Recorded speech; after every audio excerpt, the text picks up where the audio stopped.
Hello everyone, welcome to my channel. I hope that everybody has had a good festive season and is settling into the new year. I have been thoroughly enjoying, in the last few weeks, watching various artists' videos about their favorite art supplies of 2024, and so I thought I would jump on the bandwagon and share some of my favorites from the past year. Now, I am not a professional artist. I am a beginner, self-taught, exploring art supplies and just having fun. So bear that in mind. There are no professional recommendations here, just my opinions of what I've really enjoyed working with this. So the first item that I've really been loving is my wooden desktop easel. I will insert a picture here. I received it as a gift a few years ago, and I have been loving having it sitting on my desk, using it for painting, but also using it as a place to display things that I've painted or to place some of my art books so that I can have inspiration from the pictures. Talking about art books, I have been enjoying these three art books this year.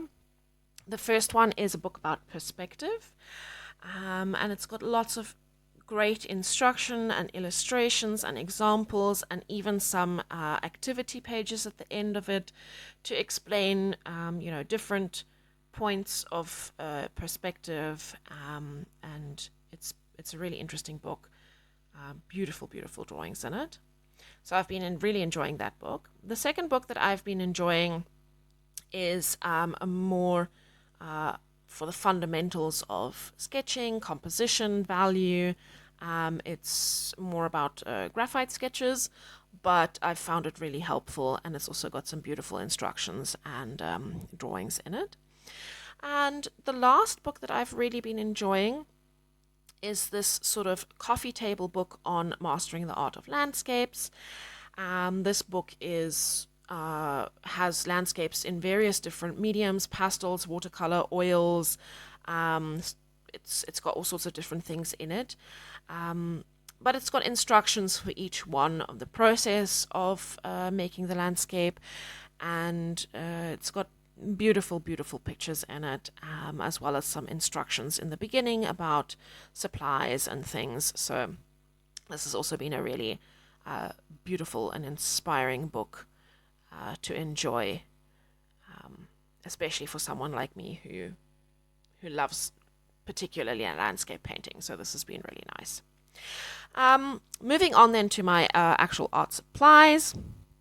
So I have this teeny tiny little pouch that I purchased from just a tiny little store. I love the colorful and bright happy sunflowers on it. I have this little owl pin on it that I got on a bird walk.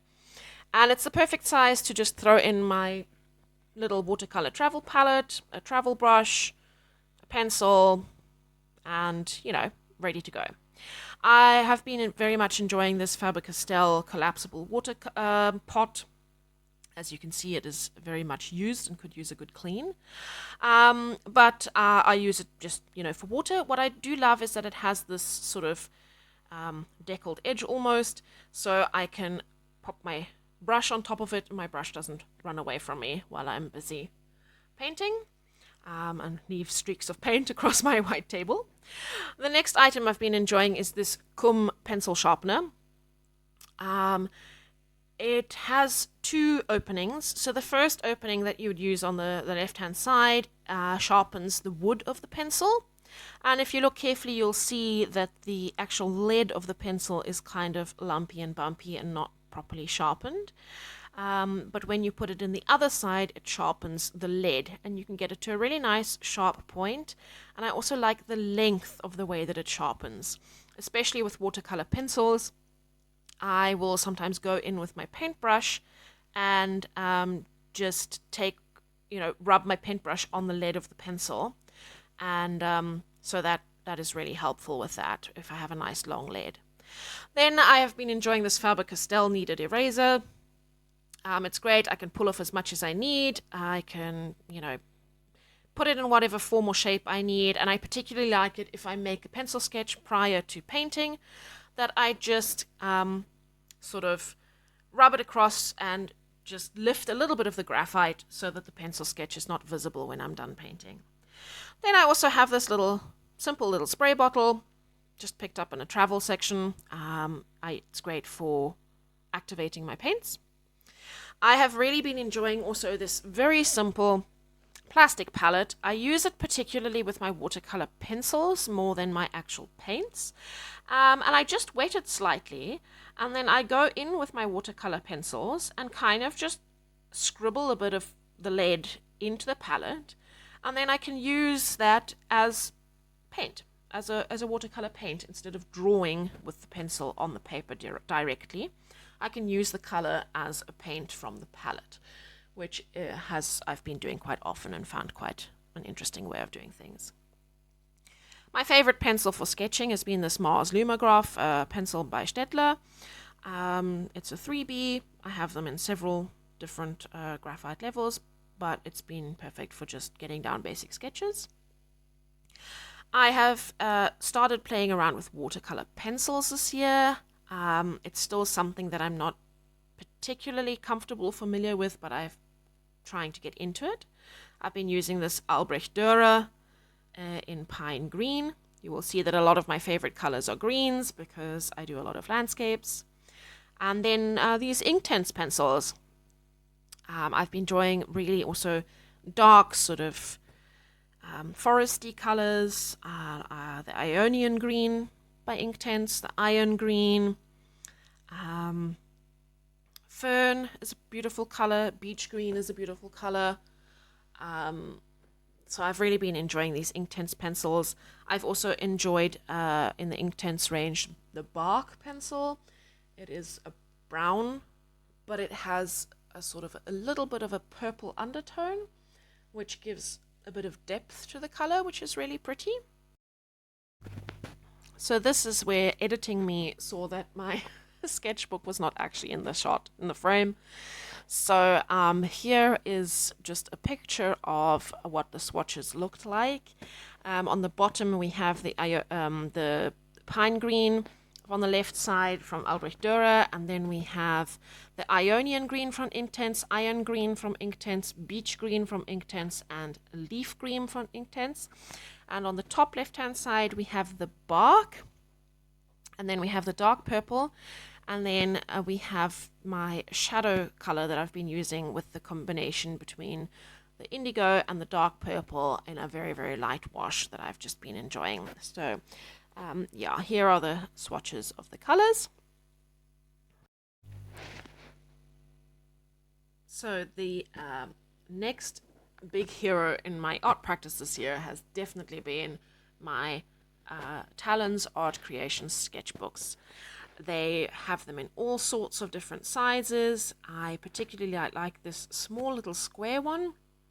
I like throwing it in my bag, even in the pocket of a coat, because it's winter and cold here, so lots of big coats. And I can take this with me anywhere. As you can see, I took it to the park during the autumn. I did some Calmtober prompts in it. It's just a perfect size to carry around and get down a few little things while I'm out and about. I have also, actually the first Talens sketchbook that I purchased was this one, which I stuck all sorts of things in, and here you can also see that I've really enjoyed this sort of long landscape option that I can use to make pictures across both pages or on separately. I've also used this for plein air and had a lot of fun with it. And then I have this large A4 size one, which I just keep at home, and I use it for practicing fundamental techniques, doing landscape Instagram club prompts and all sorts of different things, online art lessons. Now you will see that this paper is a creamish color. It is not pure white, as you can see by the white paper that I'm holding next to it. So obviously that will have a little bit of an impact on the colors of your paints. The paper is also, I think, 140 GSM. It is not watercolor paper. It is acid free, but it is not watercolor paper. So it will buckle a little bit with the use of watercolor, but for a sketchbook it doesn't bother me. It's handled all of the mediums that I've thrown at it pretty well. And now, the big hero of the year has definitely been my watercolor palette. I just have this little metal travel palette that I purchased online. And I have a variety of different paints: Winsor & Newton, Daler Rowney, Rembrandt. I have I can't even think. I've got quite a selection of different things in here. And I've absolutely loved it. My favorite colors this year have definitely been yellow ochre, sap green, indigo, and raw umber. As you can see here now, I will swatch them for you. So this is the yellow ochre, and then we have the raw umber here next to it. Now, initially it looks almost the same because I forgot to activate my paints before I started doing these swatches. So it takes a little second for the swatches to come out properly. And then we have sap green here. Oh, no, sorry, I'm going into the indigo first. So I've been loving the indigo for deepening greens, to make dark forest greens, for shadows, for all sorts of different things. Very versatile color.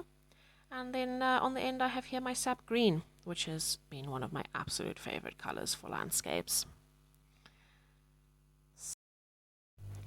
Now, the last item here I wanted to include, although I cannot say that it is a favorite because I have only had them for a few weeks. I purchased them for myself as a sort of a Christmas gift, and because I've been looking at them for months, and haven't had much chance to play with them, but I think that these are probably going to be quite a favorite for me.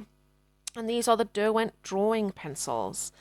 Now, it is a limited range. There are only 24 colors, but they are beautiful pencils. It's a very muted color range, very suitable for landscapes, for drawing of animals and things like that. They are beautiful creamy pencils, a very thick lead in the middle, and they are just lovely to draw with. They blend beautifully, and the color range is just stunning for landscapes. And so I did want to just include them here because although I haven't had much time with them, I think that these might very well prove to be a favorite in the future. So we will see next year when I do my favorites if they are around and used and loved, but I have a strong suspicion that they will be. So I just wanted to include them here, and I will quickly show you just a picture of what the swatches look like up close, so that you can see the beautiful range of colors. Yes, so here is the close-up of those colors, and that is the end of my favorites of 2024. I hope that you've enjoyed this video. Leave your comments down below. What have been your favorite art supplies for 2024? And I will see you all in the next video. Bye!